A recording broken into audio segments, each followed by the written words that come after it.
Bismillahirrahmanirrahim. Assalamualaikum warahmatullahi wabarakatuh. Innal hamdalillah nahmaduhu wa nasta'inuhu wa nastaghfiruh wa na'udzu billahi min shururi anfusina wa min sayyiati a'malina. Man yahdihillahu fala mudilla lahu wa man yudlil fala أن لا إله إلا الله وحده لا شريك له وأن محمدا عبده ورسوله اللهم صل وسلم على محمد صلى الله عليه وسلم وعلى آله وأصحابه الطيبين والطاهرين ومن سن بسنته يوم الدين يا أيها الذين آمنوا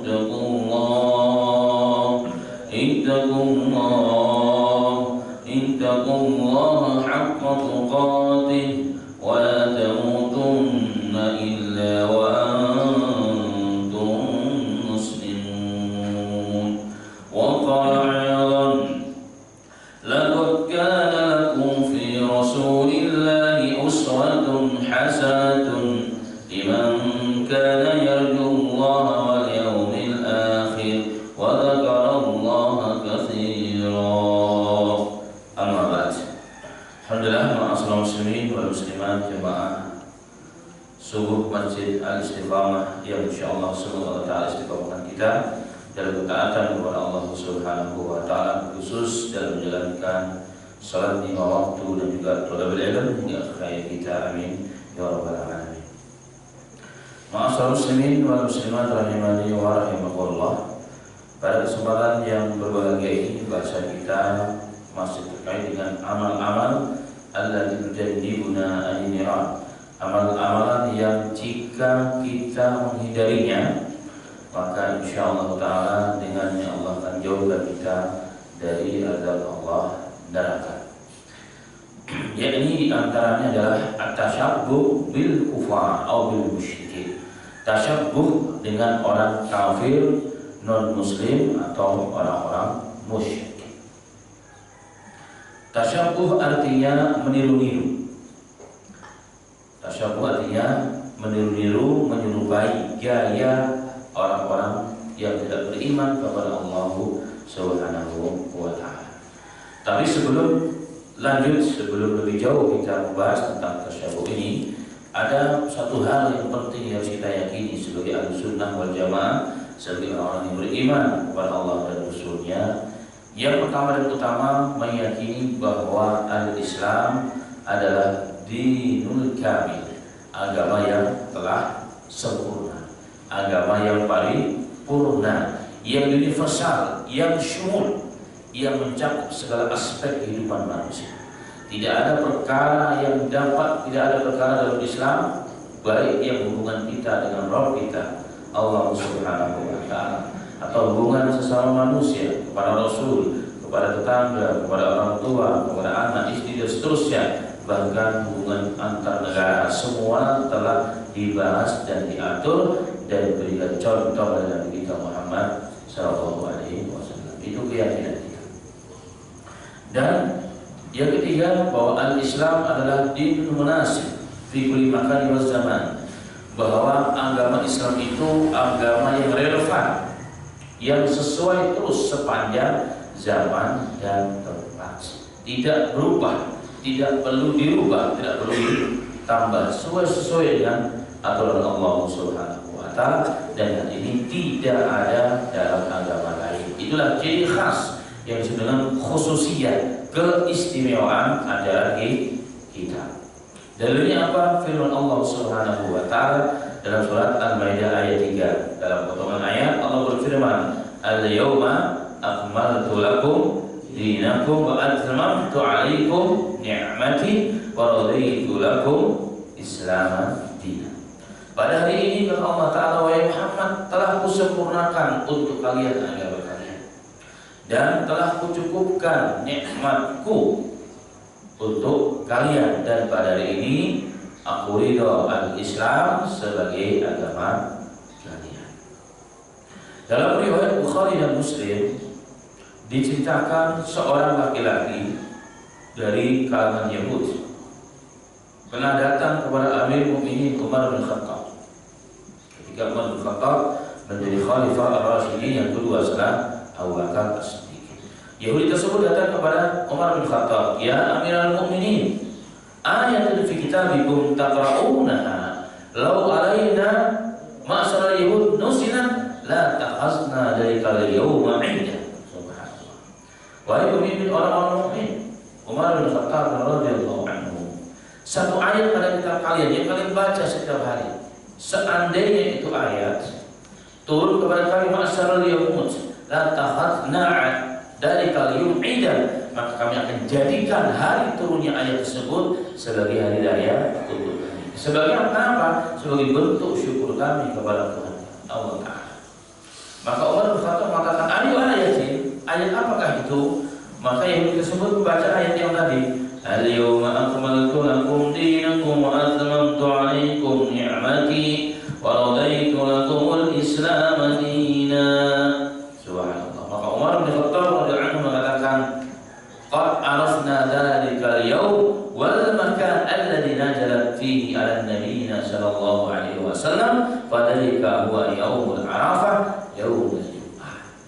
Maka Umar bin Khattab mengatakan, "Demi Allah kami telah tahu hari dan tempat di mana diturunkan ayat tersebut kepada Nabi kami Muhammad sallallahu alaihi wasallam, yakni pada hari Arafah ketika Rasulullah wukuf di Arafah, pada Hajjatul Wada pada hari Jumat."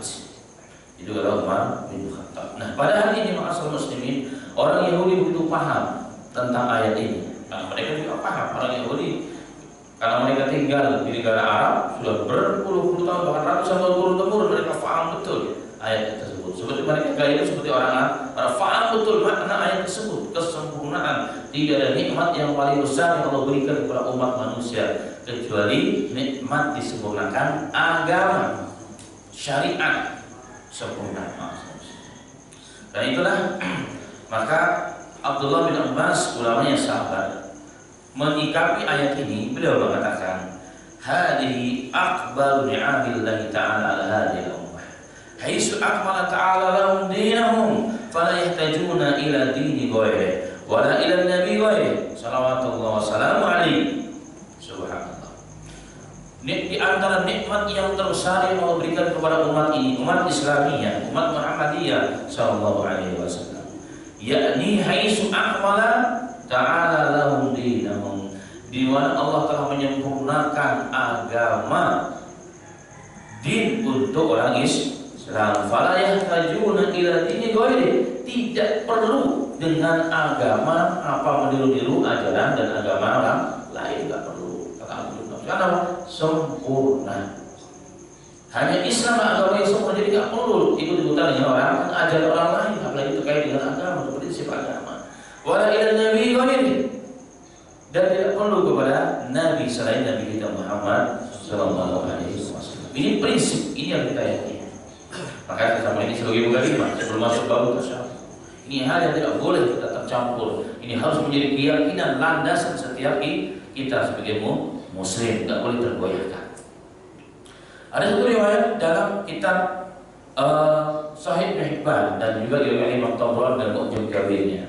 Jadi seorang sahabat Abu Dzar Al-Ghifari radhiyallahu anhu, beliau mengatakan, "Tarakana Rasulullah sallallahu alaihi wasallam wa ma ta'irun yuqallibu janahaihi fil hawa illa wa huwa yu'allimuna ilmu."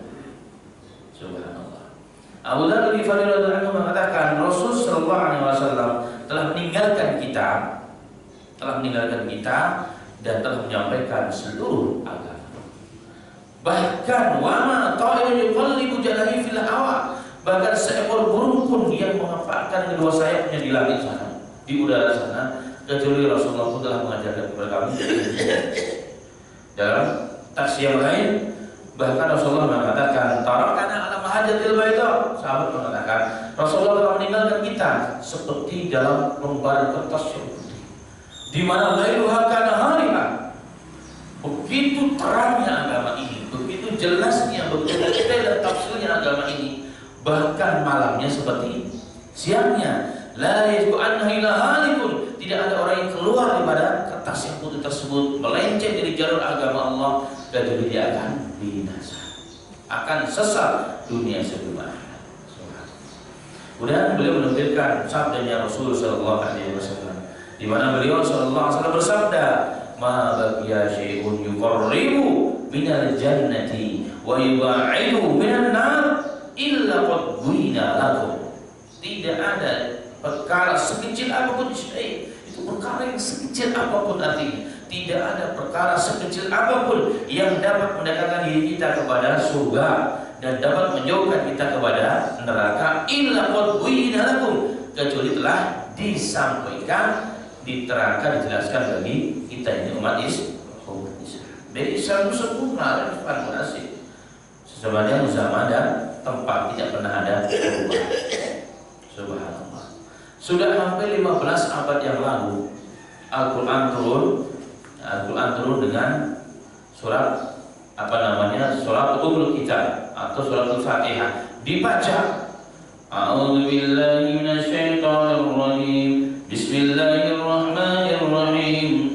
Alhamdulillahi rabbil alamin ila akhir. Ada perubahan? Tidak ada. Dari zaman pertama kali turun sampai hari ini sama. Mau orang Afrika pedalaman baca Al-Fatihah tetap Alhamdulillahi rabbil alamin. Orang Amerika juga yang masuk Islam juga sama. Pedalaman Indonesia pun sama. Itulah bukti bahwa Islam itu sempurna dan dijaga oleh Allah Subhanahu wa taala. Allah mengatakan, "Inna nahnu nazzalna dzikra wa inna lahu la'afidun." Kamilah yang menurunkan Islam, kamilah yang menurunkan Al-Quran, maka kami juga menjaga, bertanggung jawab untuk menjaga. Tidak ada perubahan dalam Islam. Makanya maksud muslimin ini menjadi akidah yang harus kita pegang, yang tidak boleh setiap kita berubah sedikit pun tentang hal tersebut. Maka di antaranya juga kesempurnaan Islam adalah apa? Mengatur prinsip-prinsip agama, mengatur tentang perkara-perkara besar. Di antaranya hari raya yang menjadi ciri khas umat Islam. Nah, itulah ma'asal muslimin, kita tidak boleh berubah. Nabi Muhammad SAW pernah ditawarkan bertoleransi dengan orang Quraisy. Orang Quraisy ini sudah begitu mereka kehabisan akal. Argumen sudah habis, sudah terpatahkan oleh istiqomahnya Rasulullah SAW. Bahkan pernah datang kepada Nabi Muhammad SAW menawarkan toleransi. Bahkan mereka mengatakan agar Rasulullah meninggalkan dakwah saja. Apa kata Rasulullah SAW? Walau wada'u samsa ala yamini wal qamara ala yasari ma tarakna hadha. Seandainya mereka orang kafir mampu meletakkan matahari di tangan kananku, kata Rasul, dan rembulan di tangan kiri untuk meninggalkan perintah Allah untuk berdakwah, wallahi demi Allah tidak akan kutinggalkan sehingga dua hal terjadi. Aku mati karena memperjuangkan agama, atau Allah memenangkan agama di atas agama yang lain. Ini prinsip maaf muslimin. Ini prinsip. Maka mereka datang kepada Rasulullah, ya sudah kalau gitu Muhammad, daripada berantem terus, ya kehabisan energi kita, sudah gini aja deh, kami ngalah. Tetapi begini cara ngalahnya. Hari ini kami atau berapa hari, berapa bulan, kami semua beriman dengan ajarannya. Kami ikut semua ajaranmu, kami ikut sholat, kami bla bla sampai akhir. Tapi setelah itu giliran kami ikut ajaran kami. Toleransi bukan ini, toleransi tapi bukan toleransi, namanya mencampur aduk ajaran satu dengan ajaran yang lainnya, dan ini tidak diperbolehkan. Kan cuma bajunya doang ikut utang mereka. Oh, baju pun satu gambaran simbol, baju adalah simbol. Cuma trompet doang, trompet itu simbol, bukan perkara lain dalam agama sudah. Itu jatuhnya babul akidah, bab akidah, prinsip dalam ajaran Islam. Apalagi nih, sekarang udah tanggal berapa Pak? Sekarang tanggal 22, tinggal 22, 23, 24, 25 sampai akhir tahun. Itu umat Islam berubah menjadi umat agama ini, mencampur aduk ajaran satu dengan ajaran yang lain. Dan betul Allah, alhamdulillah bahasa kita kok hari ini pas tentang tasyabuh. Subhanallah. Tentang tasyabuh. Masa muslimin rahimani wa rahimakumullah, masuk kepada bab tasyabuh. Nabi Muhammad SAW bersabda, "Man tashabbaha biqaumin fahuwa minhum." Hadis sahih riwayat Ahmad dan Musnadnya, riwayat Abu Dawud dan seterusnya. Hadisnya sahih ini. Nabi Muhammad mengatakan, "Man tashabbaha biqaumin." Barang siapa saja meniru-niru, menyerupai, bergaya, mengikuti role model orang-orang satu kaum, maka Allah mengatakan fahuwa minhum, maka nanti di akhirat dia akan dikelompokkan dengan golongan tersebut. Jika kita contohi orang-orang yang beriman, sahabat, maka kita digolongkan dengan Anas bin Malik sampai menangis ketika mendengar Rasulullah SAW bersabda bahwa manusia itu nanti akan digolongkan dengan orang yang dicintainya. Jadi seorang manusia itu nanti akan digolongkan, dibangkitkan pada hari kiamat, kafir yang sama di akhirat bersama orang yang dicintai, jadi role modelnya. Maka Anas bin Malik menangis. Kenapa? Anas mengatakan, kami derajatnya tidak seperti Rasul, amalan kami jauh dibandingkan Rasul, kemudian kami jauh sama dengan Rasul SAW. Tapi hadis ini, sabda Rasulullah ini yang keluar daripada lisan Rasulullah yang mulia, dan yang kami yakini itu membuat kami begitu gembira. Kenapa? Walaupun kami tidak seperti Rasul, kemudian kami tidak seperti Rasul, derajat kami tidak seperti Rasul, tapi kami sangat mencintai dan merindukan Rasul SAW, dan kami berharap dengan hadis ini kami pun kelak akan digolongkan, dibangkitkan bersama Nabi kami Muhammad SAW. Kalau yang begini yang kita ikutin, maka insya Allah. Bahkan Allah menjadikan standar iman ini sahabat. Allah mengatakan kepada orang kafir, aminu kama amanan nas. Wahai kalian manusia, berimanlah sebagaimana iman manusia. Iman manusia yang dimaksudkan seluruh tafsir adalah sahabat. Jadi iman kalian itu benar-benar diterima jika mengikuti imannya sahabat. Wa in amantum bimisli ma amantum faqad tadaw. Jika kalian beriman sebagaimana imannya mereka sahabat, baru kalian betul-betul mendapat petunjuk. Maka agama itu prinsipnya adalah bagaimana Islam dipahami sebagaimana pahamnya para sahabat radhiyallahu anhum. Yang menjadi masalah besar adalah jika tasyabuh kita, usaha kita untuk meniru satu kaum bukanlah orang yang baik, apalagi ajaran lain, apalagi sudah masuk dalam prinsip-prinsip agama, dan ini sangat berbahaya. Makanya banyak orang tanggal 25 itu sampai tanggal 1 tahun depan itu banyak orang yang murtad tanpa disadari, keluar dari agama tanpa disadari. Tapi ada yang sadar juga kadang-kadang. Kan cuma pakaian doang, kan cuma niup trompet doang. Cuma niup trompet doang. Apa kata Imam Syekhul Islam dalam Majmu' Fatawa? Inna annal musyabbahata fil umuri dhahirah turisu tunasuban wa tasyabuhan fil akhlaqi wal amal wa lidha nuhina al musyabbahata. Ternyata meniru-niru perkara-perkara yang zahir, kan cuma baju doang, kan cuma niup doang, ya kan cuma ngidupin itu, bocor kembang api doang kan katanya. Ini doang, itu doang. Apa kata beliau? Sesungguhnya musyabahah, meniru-niru, menyerupai perkara-perkara lahiriah itu, turisu tunasuban wa tasyabuhan, akan mewarisi, akan berpengaruh kepada urusan akhlak dan urusan amal, ibadah dan akidah maksudnya. Karena itulah maka dilarang oleh Allah Ta'ala untuk meniru orang kafir. Kita lihat masalah ini. Satu contoh kecil.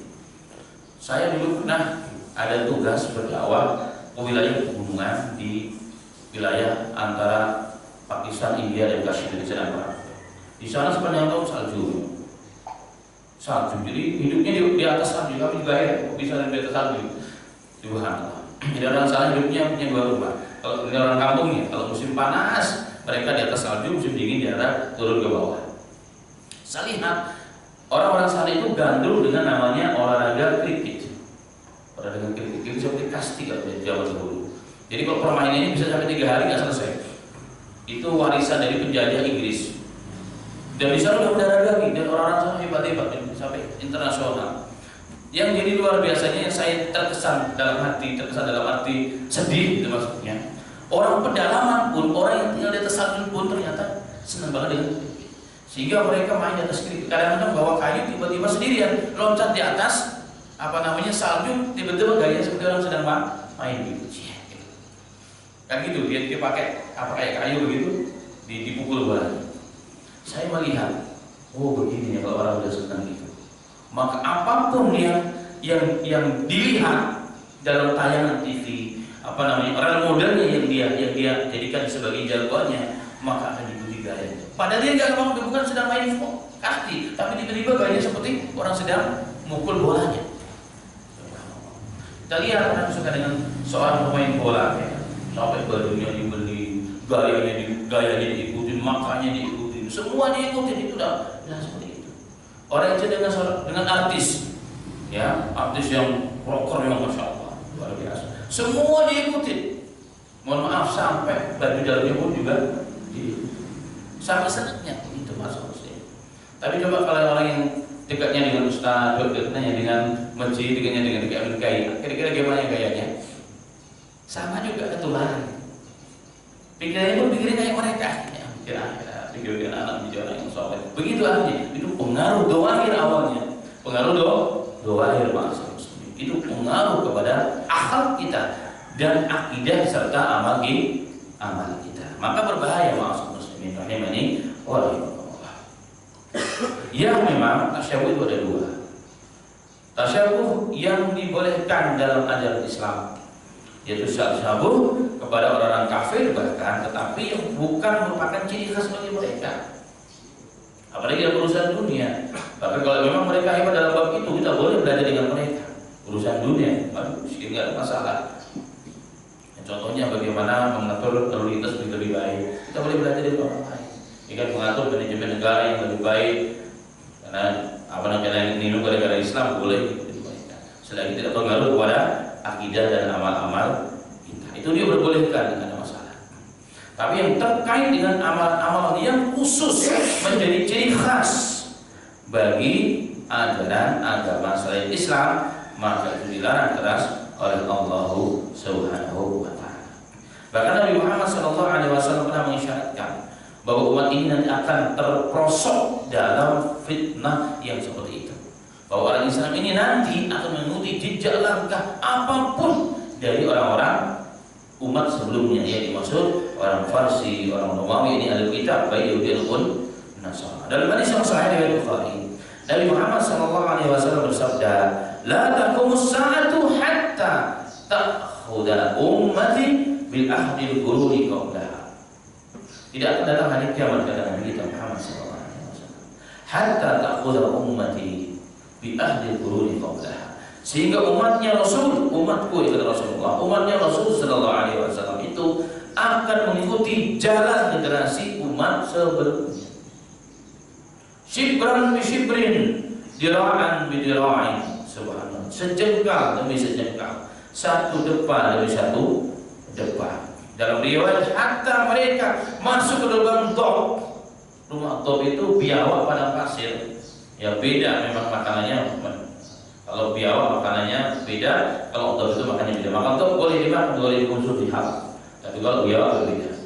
Sehingga kalau orang Islam melihat mereka masuk ke dalam top, bagi mereka ini kan kehancuran, tapi kita menganggap itu keren. Maka kita pun ikut orang Islam berada. Itu gambaran dari Rasulullah SAW, begitu umat ini akan terperosok gara-gara akidahnya lemah sampai yang seperti itu. Mereka melakukan apapun kita pun ikut-ikutan. Inna lillahi wa inna ilaihi raji'un. Subhanallah. Maka para sahabat mengatakan, ya Rasulullah, siapa mereka? Apakah orang Faris, orang-orang Romawi, Alkitab, Yahudi dan Nasrani? Rasul mengatakan, kalau bukan mereka siapa? Rasul mengatakan, kalau bukan mereka siapa? Minan nasi ila haula. Siapa mereka kalau bukan yang dimaksud orang Farsi dan orang-orang Romawi, ini orang-orang ahlul kitab, baik Yahudi ataupun Nasrani. Dalam suatu hadis Nabi Muhammad SAW ini bukti bahwa umat ini ikuti mereka. Nabi Muhammad SAW ketika beliau hijrah dari Mekah ke Madinah, melihat orang-orang Madinah itu punya hari raya, 2 hari raya. Ternyata hari raya ini mengikuti orang-orang Farsi yang disebut dengan hari raya Nairus. Hari raya Nairus itu hari raya dalam istilah Farsi itu hari raya tahun baru Syamsiah Masehi dalam bahasa kita. Hari raya besar-besaran dilakukan untuk menyambut tahun baru Masehi. Kemudian ada pertengahan tahun yang disebut dengan Mihrajat.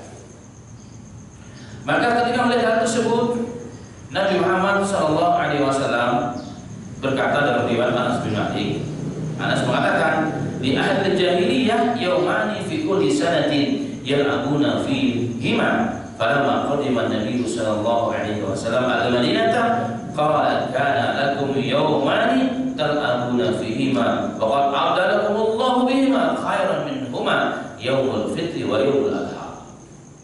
Jadi ketika Rasulullah datang ke Madinah, kami orang Madinah, orang Anas bin Malik asli orang Madinah, kami punya 2 hari di mana kami senang bersenang-senang, bermain-main, makan dan minum, yaitu hari Nairus dan hari Mihrajat. Maka Rasulullah mengatakan kepada kami, bagi kalian 2 hari kalian bermain-main, bersenang-senang, berbahagia pada kedua hari tersebut. Tapi sekarang kalian jadi Muslim, maka qad abdalallahu lakum khairum minhuma. Allah telah menggantikan 2 hari tersebut dengan yang lebih baik bagi kalian. Yaitu apa? Idul Fitri dan Idul Adha. Hari raya Idul Fitri dan hari raya Idul Adha. Ini dalil termasuk muslimin bahwa mengikuti hari raya muslim itu tidak boleh.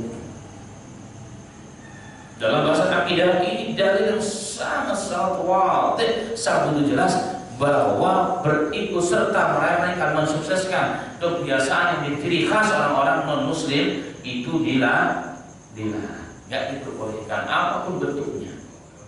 Apapun bentuknya, hadis yang sangat begitu jelas. Jadi jelas orang Madinah punya 2 hari raya sebelumnya. Hari raya menyambut tahun baru dan pertengahan tahun. Kalau Rasulullah datang melihat, kalian kok masih begini, kalian sudah muslim sekarang. Allah telah menggantikan kepada kalian 2 hari yang lebih baik di sisi Allah, lebih mulia di sisi Allah Subhanahu wa taala. 2 hari raya, bukan lebih. Maka tinggalkanlah 2 hari tersebut. Karena itu arisan orang alim kita dan orang Farsi. Maka ikutilah dan peganglah dan bersenang-senang kalian pada 2 hari raya yang telah diberikan oleh Allah Subhanahu wa taala bagi kalian. Ini dalil yang sangat kuat.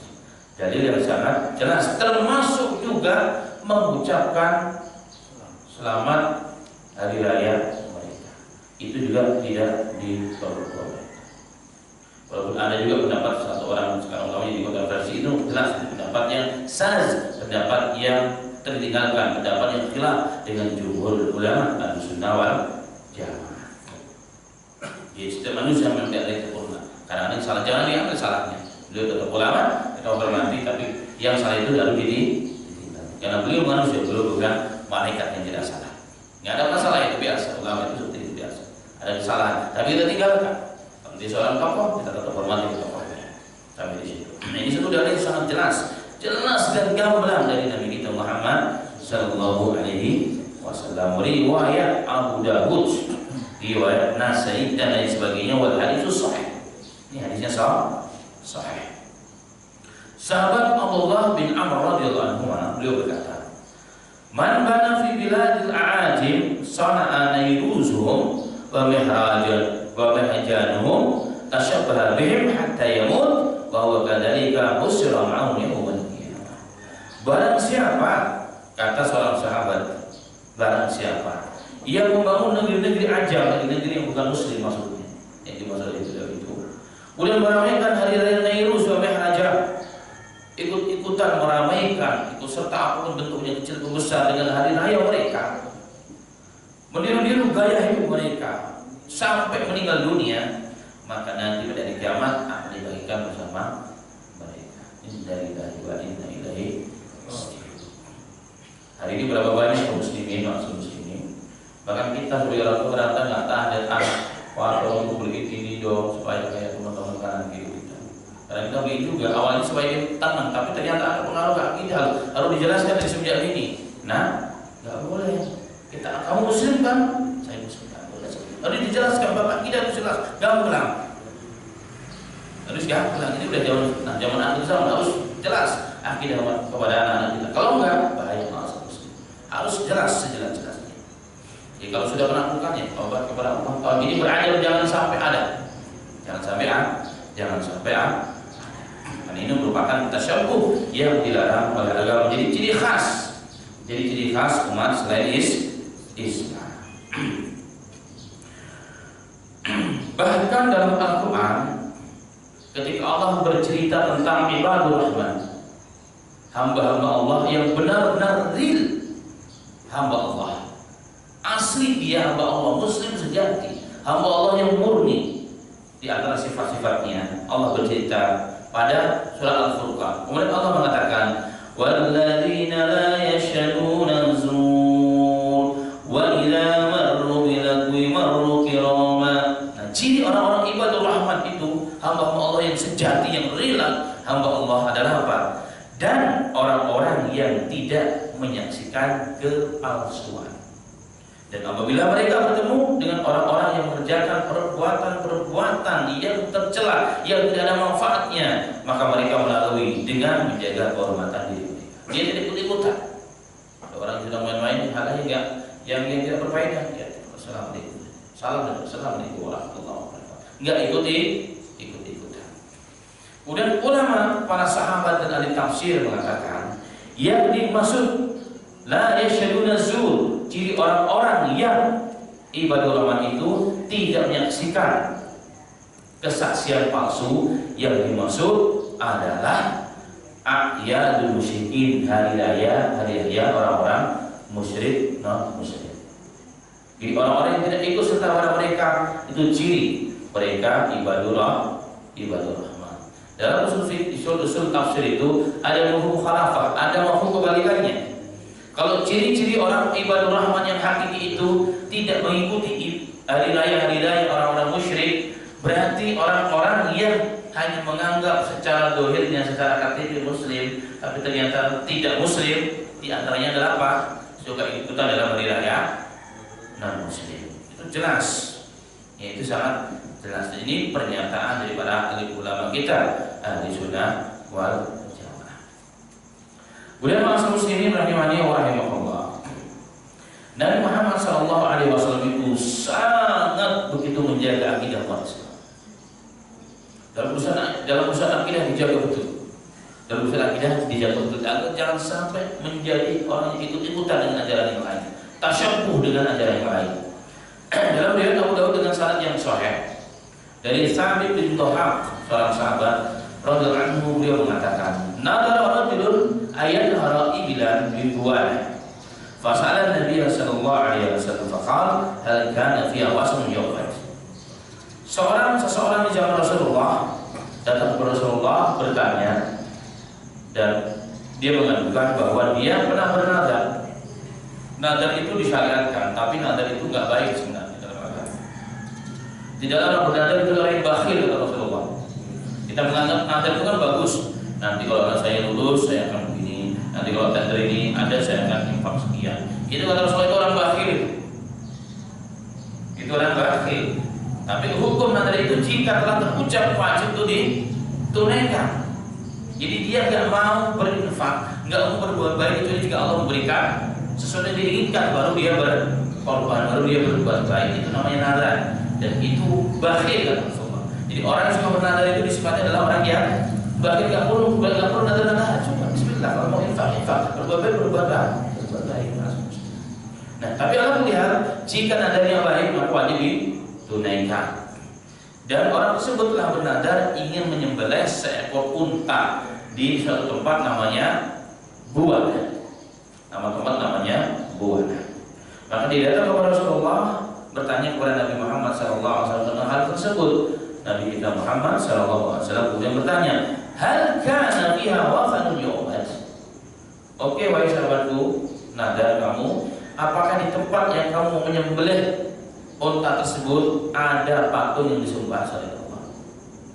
Ada patung nggak di sana? Jadi tempat itu yang kamu menyembelih hewan kurban tersebut, apakah ada patung disembah nggak di sana? Maka sahabat yang mengatakan, lah, nggak ada ya Rasulullah. Oke. Kemudian Rasulullah mengatakan, fahal kana fiha idun min a'yadihim? Apakah di situ pernah dilakukan id, hari raya, acara khusus, ajaran orang musyrik di tempat itu pernah dilakukan? Sahabat mengatakan enggak pernah. Maka Rasulullah mengatakan, aufi binadrik. Kalau begitu ya sudah. Kalau enggak ada patung di sana atau pernah ada patung di sana, enggak pernah dilakukan acara khusus orang musyrik, acara hari raya khusus, enggak pernah dilakukan di sana juga, ya sudah. Aufi binadrik, maka tunaikanlah nadarmu. Fa innahu la wafa li nadri fi ma'siyatillah. Sesungguhnya tidak boleh orang menunaikan nadar dalam kemaksiatan kepada Allah. Kalau di Imam Syafi'i bahkan kalau bernadar untuk yang maksiat, sudah enggak sah nadarnya. Ya, maka enggak boleh dilakukan. Wala fi ma yamliku ibnu Adam, dan tidak boleh juga bernadar sesuatu yang dimiliki oleh Adam. Enggak perlu itu. Ya, tidak boleh bernadar dengan sesuatu yang dia tidak miliki. Nanti kalau selesai nih, atau saya goal di tendernya, ya, saya akan berikan ikan di lautan untuk pondok pesantren ini. Ikan di lautan ini punya siapa? Ya, bagaimana caranya? Akan diinfakkan di satu pondok pesantren, itu bukan milik dia. Maka nanti itu dari awal sudah tidak sah walaupun dia sudah diinfak. Kenapa? Dia nggak miliki, bagaimana mau diinfakkan? Itu nggak diperbolehkan. Baik. Nah, dari hadis ini ma'asyiral muslimin rahimani wa rahimakumullah, ada beberapa hal terkait dengan bahasan kita. Yang pertama, bahwa wajib menunaikan nadar jika itu nadarnya baik dan tidak ada penghalang. Nah, penghalang itu diantaranya adalah apa? Tempat, jika itu suatu tempat, terkait dengan suatu tempat, penghalangnya adalah jika di tempat itu ada patung atau ligoilah yang disembah, patung, pohon, kuburan, apa saja, maka nadarnya sudah nggak sah. Wa inzal, bahkan walaupun sudah hilang di tempat. Yang kedua penghalangnya, jika di tempat itu juga terkait dengan tempat pernah diadakan acara-acara khusus, ajaran agama lain, hari raya agama lain, walaupun sudah tidak dilakukan, juga tidak diperbolehkan. Tujuannya apa kata ulama? Untuk menjaga jangan sampai ada tasyabbuh, untuk menjaga akidah umat Islam. Sampai sebegitunya Nabi Muhammad SAW menjaga umat ini jangan berbuat syirik, jangan berbuat tasyabbuh dengan siapapun. Kemudian kata Nabi Muhammad SAW, barang siapa yang menunaikan nadarnya di tempat yang ada dua ciri tersebut, maka dia telah berbuat maksiat kepada Allah. Maka ini kaitannya, la wafa li nadri fi ma'siyatillah. Tidak boleh menggunakan nadar dalam maksiat kepada Allah. Maka jika orang melakukan ada dua hal tersebut, penghalang tersebut, tetap dilakukan, bukan beribadah kepada Allah, bukan ketaatan kepada Allah, tapi dia telah berbuat kemaksiatan kepada Allah Subhanahu wa ta'ala. Ma'asyiral muslimin rahimanillah, urusan akidah itu urusan yang sangat penting. Karena akidah itu fondasi, ibarat sebuah bangunan yang besar, yang megah, maka perlu fondasi yang kuat. Bangunan sehebat apapun tanpa akidah yang kuat, roboh atau enggak? Akan roboh. Kenapa hari ini orang begitu mudah menjual agama? Dikasih ini fatwanya begini, dikasih ini fatwanya begini. Kenapa? Akidahnya lemah. Akidahnya lemah. Akidah itu prinsip yang harus kita pegang, yang tidak boleh dijual, walaupun terpaksa dipotong-potong kita punya badan, walaupun harus dibakar, walaupun harus menyala-melayang, kita punya nyawa dan jiwa kita. Maka tetap harus dipertahankan demi keselamatan kita di dunia dan juga di akhiratnya Allah Subhanahu wa ta'ala. Itulah ma'asyiral muslimin rahimahullah, maka tasyabbuh dengan non muslim, dengan orang-orang yang tidak beriman, perbuatan dosa yang akan menyeret kita kepada nerakanya Allah Subhanahu wa ta'ala. Walaupun kalau dia muslim, insya Allah tidak kekal di neraka. Memang sudah kita bahas. Ada waktu, tapi kan lama di sana. Emang siapa yang tahu masuk neraka? Kalau dia muslim. Tapi kalau dia sampai akhir hayat, kemudian terbawa bahkan dia murtad, yang bertobat, dia akan selama-lamanya di nerakanya Allah Subhanahu wa ta'ala. Karena itulah kita seperti dari Islam muslimin, nanti menjelang 1-2 hari lagi banyak orang Islam yang tiba-tiba berubah agamanya, tiba-tiba berubah menjadi Nasrani, tiba-tiba berubah menjadi orang Yahudi, tiba-tiba berubah menjadi orang apa agama Majusi. 3 agama sekaligus dalam satu waktu. Inna lillahi wa inna ilaihi raji'un. La haula wa la quwwata illa billah. Mau dibawa kemana? Maka kita semua yang bertanggung jawab untuk menjaga akidah umat ini, menjaga bangsa ini pada hal-hal yang sebelum kita nanti dihinakan oleh Allah Subhanahu wa taala. Kalau kita tidak pegang teguh agama, Allahul Alim, tidak mustahil bagi Allah. Mungkin beberapa tahun ke depan kita akan menjadi Uyghur, kita akan menjadi Syria, kita akan menjadi Palestina. La haula wa la quwwata illa billahil aliyyil. Itu fitnah yang terus. Ini bukan perkara seperti ini perkara yang sangat penting. Dosa yang paling besar adalah terkait urusan akidah. Tasyabbuh dengan kafir, musyrik kepada Allah Subhanahu wa taala. Kalau kita itu kemaksiatan yang besar yang dilakukan di muka bumi ini. Itu yang akan mencabut barokah yang ada di muka bumi ini. Dan Allah akan hinakan kita. Dalam hadis yang saya Rasulullah mengatakan, "Sallallahu alaihi wasallam." Jika kita melakukan yang tadi saya sebutkan di antaranya, apa kata Rasul? Allah akan menimpakan kepada kita apa?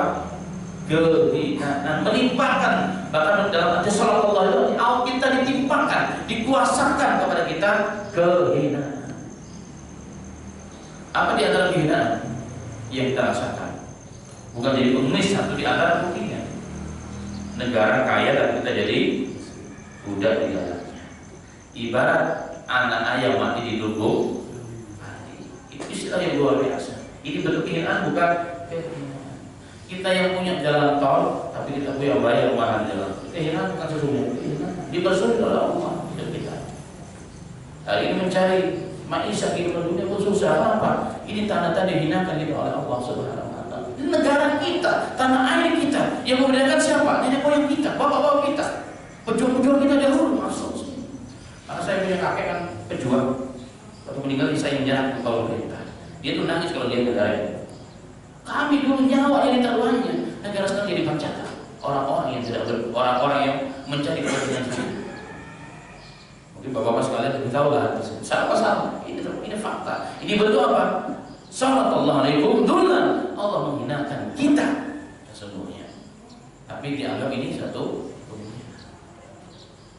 Kalau ia memimpin, kalau ia pro dengan kita, orang-orang yang membangun orang-orang kita sendiri musyrik atau musyrik. Tapi buktinya kan nggak begitu di mana-mana. Berarti ini kehinaan sesungguhnya. Dan kata Rasulullah SAW, la yanzuruhu, tidak akan keluar dari kehinaan tersebut hatta tarjula dinakum, sehingga kalian kembali kepada ajaran kalian yang sempurna. Ajaran yang sempurna yang paling penting dan utama adalah urusan akidah, prinsip. Dan sekarang ini satu dari kita akan diuji oleh Allah. Benar nggak akidah kita? Benar nggak prinsip kita? Oke, sholat kita mungkin masih kurang-kurang. Sholat berjamaah masih agak lemah-lemah, ya kan?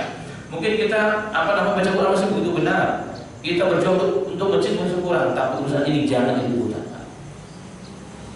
Yang lain mungkin boleh lemah, tapi urusan akidah, prinsip harus dijaga. Harus dijaga. Dia mau sukseskan siapa? Bukan mereka, kita sendiri sesungguhnya.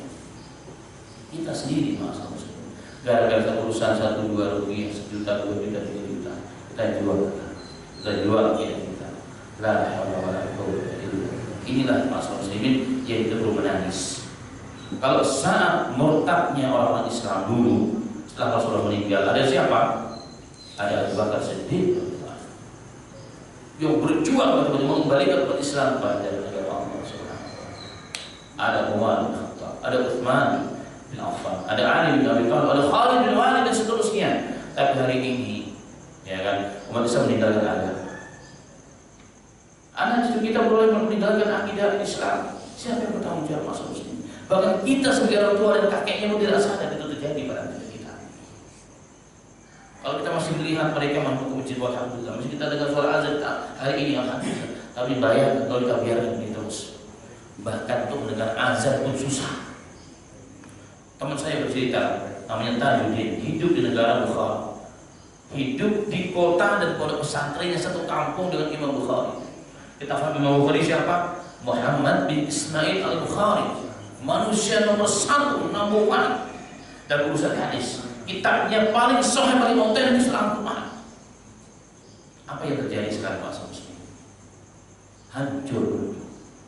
Bahkan orang itu Quran pun sudah tidak ada di sana. Karena dulu pernah dikuasai oleh komunis, oleh Syiah. Habis dia menangis, tidak ada sana. Imam Bukhari kita pelajari dalam kitab-kitab, Masya Allah. Sekarang bahkan pondok pesantren tinggal puing-puing doang. Padahal kurang apa hebatnya di negara itu? Mengeluarkan ulama-ulama yang hebat. Mengeluarkan ulama-ulama yang hebat. Kemana ini sekarang terjadi di masa muslimin? Bukan kesalahan siapa-siapa, kesalahan orang Islam yang tidak mau berpegang teguh pada agama Allah Subhanahu wa Ta'ala. Makanya mari kita bantu orang berjuang dalam Allah. Walaupun mungkin kita tidak bisa seperti mereka, minimal doa-doa kita, ya kan? Kita peduli dengan orang-orang lain. Hari ini juga fenomena yang luar biasa muncul. Ketika saudara kita di Uyghur disembelih, dihina, diintimidasi, ada orang yang mengatakan nggak usah dibantu, kan itu asbab dosa mereka sendiri. Beda manhaj katanya, sampai begitu nih. Inna lillahi wa inna ilaihi raji'un. Padahal membantu orang nggak perlu tanyakan itu. Dalam hadis yang sahih Bukhari dan Muslim, seorang wanita baghiyah, wanita penjajal kehormatannya, penzina, berzina itu sekali di nerakanya Allah, dosa besar, apalagi tukang zina. Tidak jelas hukumannya. Tiba-tiba dalam satu perjalanan kehausan dia, maka turun ke sebuah sumur yang dalam, minum, kemudian dia naik ke atas. Ketika mau pergi, itra'at kalban yakhaf, tiba-tiba melihat seekor anjing mengeluarkan lidahnya karena kehausan yang terpaksa begitu. Dia berbisik dalam hatinya, asabahu kama asabatu. Ini hewan anjing ini telah tertimpa kehausan di mana sebelumnya menimpa. Kalau saya nggak tolong, saya sebagai seorang manusia karena Allah, dia akan mati. Padahal anjing itu jika mungkin mengendus kita, apa hukumannya? Menjadi najis mughalladhah mazhab Syafi'i. Yang nggak bisa hilang hanya cuma dicuci dengan sabun, nggak bisa. Harus berapa kali? 7 dalam kali 1 diaduk dengan tanah. Dan barang siapa yang memelihara anjing tanpa ada sebab yang diperlukan syariat, setiap hari dikurangi pahalanya 2 qiraat. 2 qiraat itu gunung besar Uhud. Gambarnya adalah pahala yang besar dikurangi oleh Allah jika menyimpan atau memelihara hewan anjing apapun bentuknya tanpa ada sebab yang dibolehkan syariat. Najis bukan, tapi dia makhluk Allah bukan? Makhluk Allah. Maka si baghiyah tersebut, penzina tersebut berpikir, wah saya harus tolong nih sebagai seorang manusia. Begitulah maksud muslimin. Sesuatu yang lemah itu biasanya menimbulkan iba pada diri orang sejahat apapun dia. Maka dia dengan susah payah kembali turun ke dalam sumur. Dia pakai khuf itu kayak kaos kaki yang terbuat dari kulit. Dipenuhi kemudian digigit dengan mulutnya. Karena nggak bisa kalau nggak digigit, karena kedua tangannya harus merambat di atas tanah sehingga sampai di atas sumur tersebut. Kemudian diberikan minum. Saat diberi minum, kemudian dia pergi, dia berjalan. Apa kata Rasulullah? Syakarallahu laha. Allah berterima kasih kepada perempuan berzina ini. Wa ghafarallahu laha, dan Allah mengampuni dosa-dosa besarnya. Wa adkhalahallahu jannata, dan Allah memasukkan dia ke dalam surga Allah Subhanahu wa Ta'ala. Menolong siapa? Anjing, makhluk Allah. Apalagi kita tolong saudara kita Islam.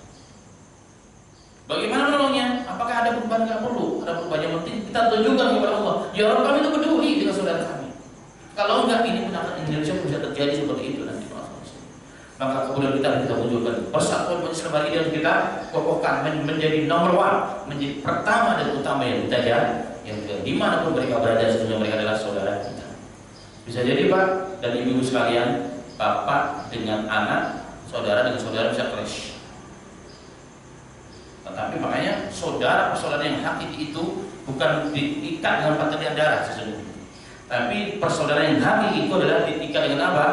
Pertalian akidah, pertalian Islam, itu yang hakiki. Makanya Allah mengatakan innamal mu'minuna ikhwatun. Sesungguhnya sesama muslim, sesama mukmin itu adalah saudara yang hakiki. Bahkan jin yang muslim, karena Rasulullah mengatakan saudara kita, karena akidahnya sama. Kalau kita nggak melihat mereka, kalau kita nggak boleh berinteraksi dengan mereka, nggak boleh haram hukumnya.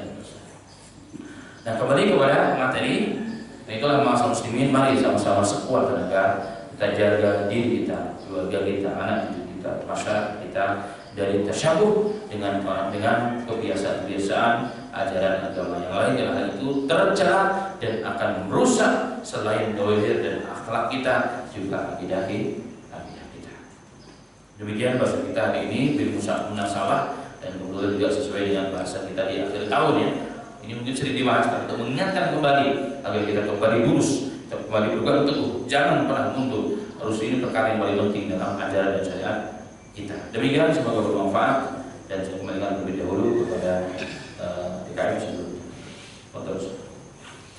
Alhamdulillah, jazakallahu khairan pada Ustaz Abu Abdurrahman Al-Hajami yang telah menyampaikan pelajarannya pada pagi hari ini terkait masalah kesempurnaan agama Islam. Wa may yabtaghi khairal islami dinan falan yuqbala minhu wa huwa fil akhirati minal khasirin. Barang siapa mencari, memilih, menjadikan agama di luar agama Islam, maka sekali-kali tidak akan diterima agama itu daripadanya, dan dia termasuk orang yang merugi. Mudah-mudahan apa yang telah disampaikan oleh Ustaz kita akan meningkatkan keimanan dan ketakwaan kita pada Allah Subhanahu wa taala. Kita langsung saja pada sesi tanya jawab, silakan. Ya, satu. Dari Ibu.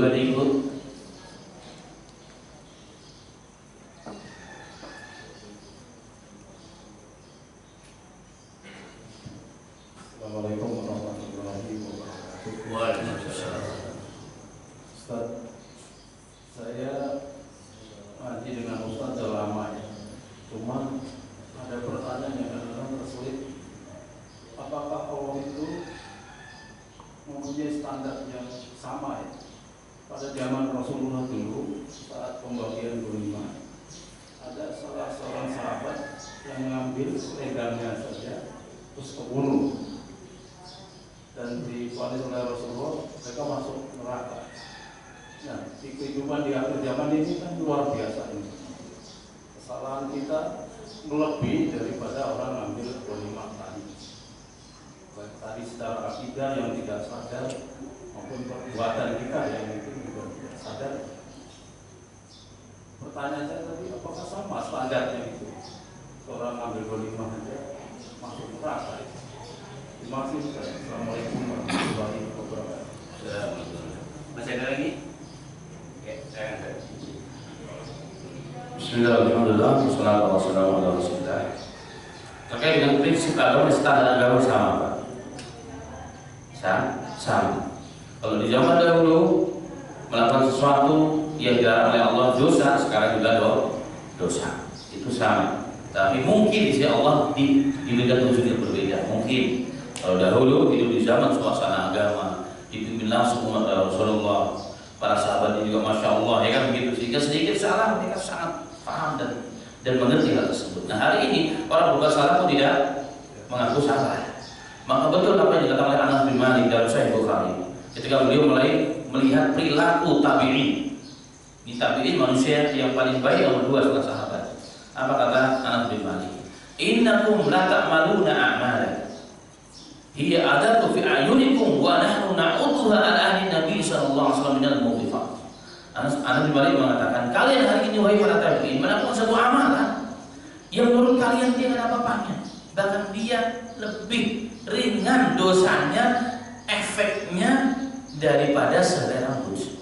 Berapa sih selai rambut itu? Tapi kami beliau wa nahnu na'udhuha ala ahli Nabi Muhammad sallallahu alaihi wasallam. Padahal kami dahulu menghitung perkara yang kalian lakukan sekarang yang kalian anggap dia nggak ada apa-apanya, bahkan lebih ringan daripada selai rambut. Kami dahulu menghitungnya, menganggap itu perkara yang akan membinasakan kan.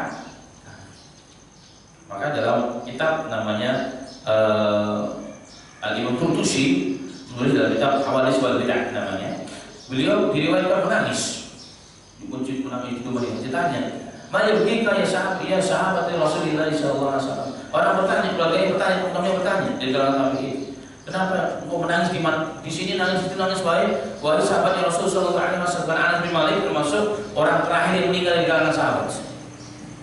Jadi dia sering menangis di mana-mana. Dikatakan bagaimana aku tidak menangis? Sunnah Rasulullah SAW telah hilang di muka bumi ini. Yang tersisa hanya sholat, dan sholat itu hanya kiblatnya doang. Tapi bagaimana orang sholat, bagaimana orang khusyuk sudah hilang. Yang tersisa sama doang kiblatnya. Selain itu sudah tidak ada. Ini zaman Anas bin Malik. Kira-kira gimana kalau Anas bin Malik hidup dan melihat perilaku kita hari ini? Ya, selendang saja yang tadi dikatakan. Ada seorang sahabat dikatakan si fulan tadi neraka. Sahabat ini bingung. Si fulan surga, sebulan mati syahid kata sahabat, sebulan mati syahid. Karena berperang di jalan Allah.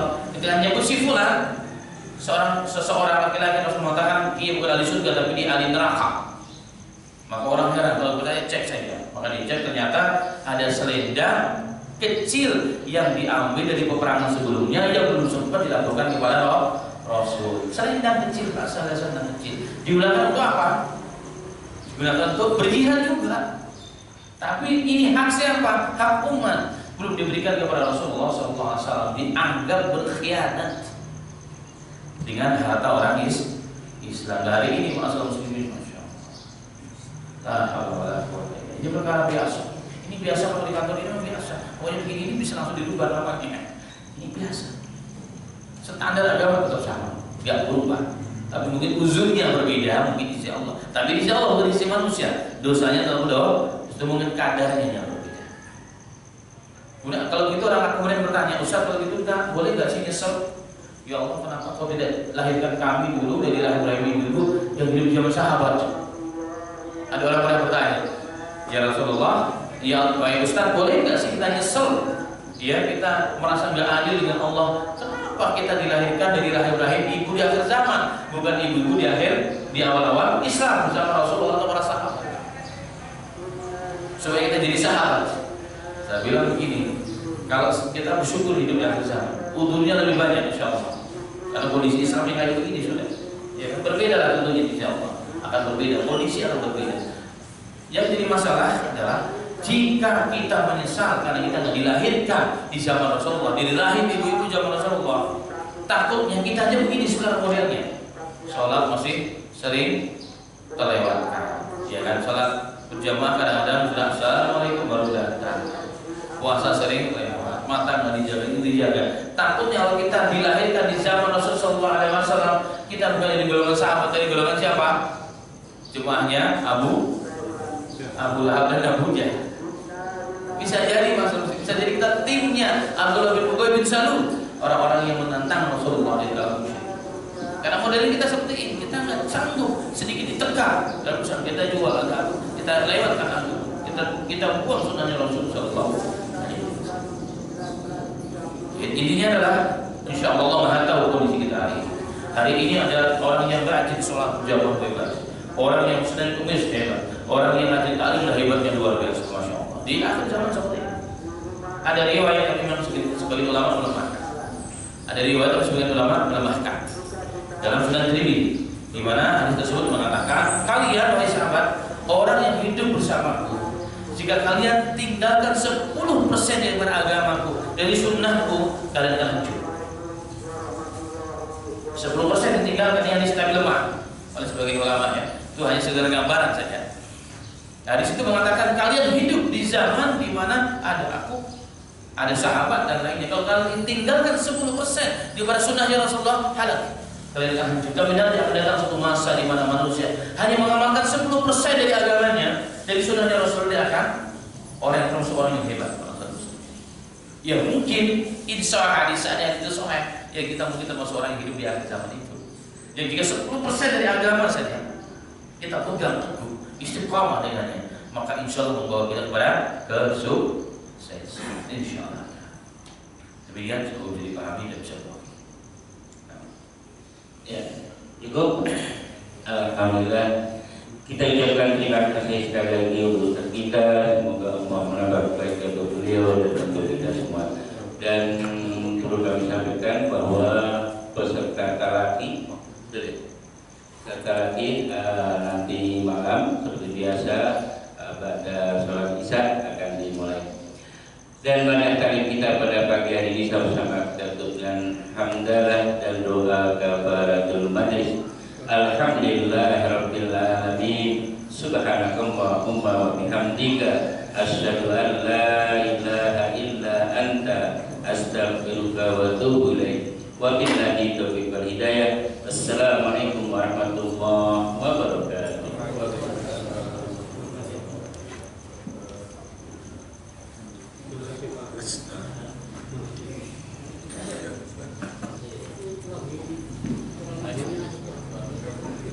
Akhirnya